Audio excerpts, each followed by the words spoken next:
Un panorāma turpina iepazīstināt ar politisko partiju plāniem gaidāmajās pašvaldību vēlēšanās.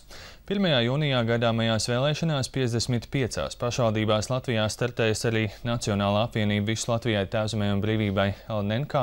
No citu politisko partiju piedāvājuma apvienība sola atšķirties ar nacionālām idejām.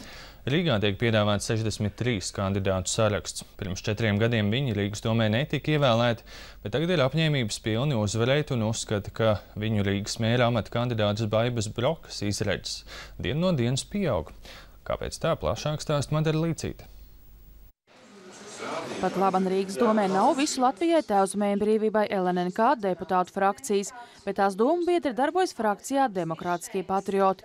Cīņā par darba līgumu domē vēl uz 4 gadiem atsevišķiem šīs frakcijas deputātiem būs iespēja kandidēt no Nacionālās apvienības saraksta. Pirmā pieredze pašvaldību vēlēšanās būs saraksta līderei Baibai Brokai. Savukārt otrais numurs ir Aleksandram Kirštēnam, kuram ir bagāta politiskā pieredze, iepriekš darbojoties citās partijās. Man drusciņi uztrauc, ka es nevaru atrast nevienu pazīmi, ka Rīga būtu Latvijas galvaspilsēta. Nerunāsim tikai par to, ka netiek izlikti valsts karogi, bet tikai zilie karogi. Bet jebkurš, kurš iebrauc noplukušajā pasažieru terminālā, kas vairāk atgādina Astrahaņu un ierodas Rīgas centrā, vai arī jūs, ka iziesiet šeit ārā, ja, tad par Latvijas galvaspilsētu liecinās tādu uzraksti kā Kabarē Burleska, Bārs Ampīra, Laimētava Fēniks. Pārējos saraksta galvgaļa pārstāvju vidū ir publiski maz zināmi cilvēki bez politiskās pieredzes.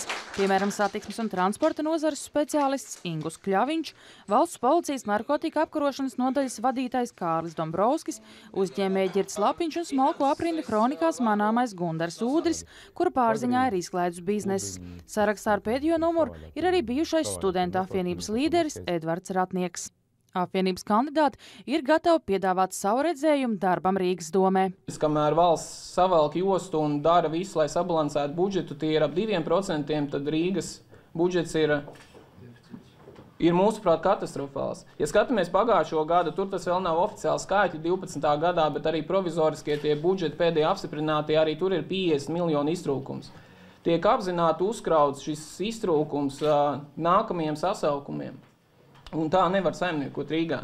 Ja mēs gribam uzveicināt uz šejienu turistus, gribam piesaistīt biznesu, visi viņi skatīsies vienu jautājumu, cik šeit ir droši. Viens no drošības aspektiem ir tas, kā mēs izaudzināsim savus bērnus, savas paaudzes. Tas saistās ar skolu, ar viņu atpūtas vietām, ko mēs viņiem iemācīsim un kā viņi dzīvos tālāk. Visu Latvijai Tēvzemei un brīvībai LNK skatījumā Rīga ir nacionālais simbols, tāpēc tā ir jābūt nacionālai pēc būtības un saimnieciski racionālai pēc satura. Mēs sadarbosimies ar visiem tiem, kas ir brīvi no prokremliskas ietekmes. Un mūsu konsekventa rīcība gan valdībā, gan saimā, gan arī šeit šodien ir garants tam, ka nacionālās idejas ir mūsu rīcības pamats. Sarakstu veidošana līdzīgi kā citās partijās, arī Nacionālā apvienībā ir izsaukusi domstarpības. Tā, piemēram, Liepājas nodaļa nevēlas ar 1. numuru sarakstā redzēt pilsētas domnieku uzņēmēju Ivaru Keisenfeldu. Madara Līcīte, Ainis Kupčs, Latvijas televīzija.